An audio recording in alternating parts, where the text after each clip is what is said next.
Hi there, here's mental coach Shatov from the Tennis Academy Ball Planet in Magdeburg, Germany. Welcome to another edition of my mental training online program. Today we're going to talk about the subconscious mind again and how we communicate with it. And one reason that it's so difficult to communicate with our subconscious mind is because our conscious mind is always active. I talked to you about I think it was on the time when we were talking about concentration. I told you that we're thinking thoughts all the time. It's almost impossible for 1 minute to not think anything. And the thinking could be a picture that you see in yourself, in your mind, or an aha, like, oh, I have to do this and that, or just a voice in your head, and something that you remember that it happened yesterday, for example, or you think, what I'm going to eat for lunch, or you think, oh, now I have to go, or when is the minute over? So anything is a thought, and as I said, it's very difficult to focus our mind and to force our mind not to think at all for 1 minute. So it's always active, and it works as it's blocking. It works as a filter to the subconscious mind.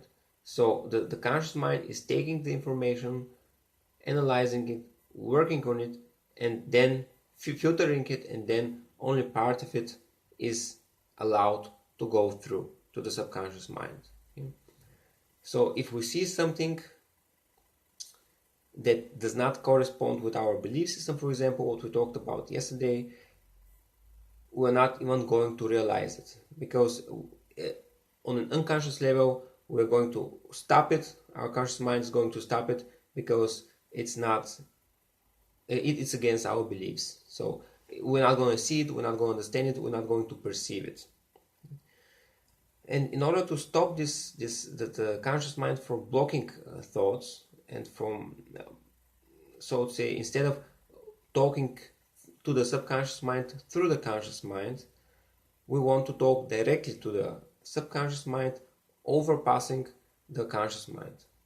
And we can do it, for example, in the moments when our conscious mind is beginning to be less active, or beginning to be inactive.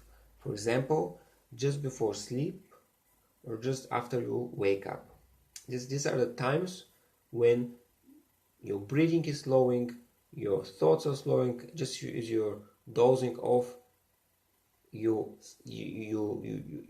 thinking becomes slower and slower, and maybe you've seen it. You're watching TV just before you fall asleep, but you're watching at a screen and not even you're hearing the voices, but you're not really understanding what they're talking about. This is the time when your conscious mind is shutting down, and this is exactly the time that you have to use to use affirmations, or to visualize, to see an image, to use this feeling exercise, because then the conscious mind is not so active. It's preparing to sleep. It is not awakened yet, and then the message that you're saying to a subconscious mind does not get filtered. It gets directly there, so it's more effective. And that's why everybody says that we should do it always after sleep or just before sleep. However, my take on this is that you should do it just before sleep. Just after waking up is not so efficient in my point of view, because as soon as you wake up and your mind is like a machine already. It's thinking what I'm going to do now, what I'm eating, how much time do I have, what I'm going to work today or do at work today, am I going to go shopping, this and that. Within 1 minute you have 100 thoughts. Whereas just before you go to sleep, the conscious mind is already very tired, so it does not want to think anymore.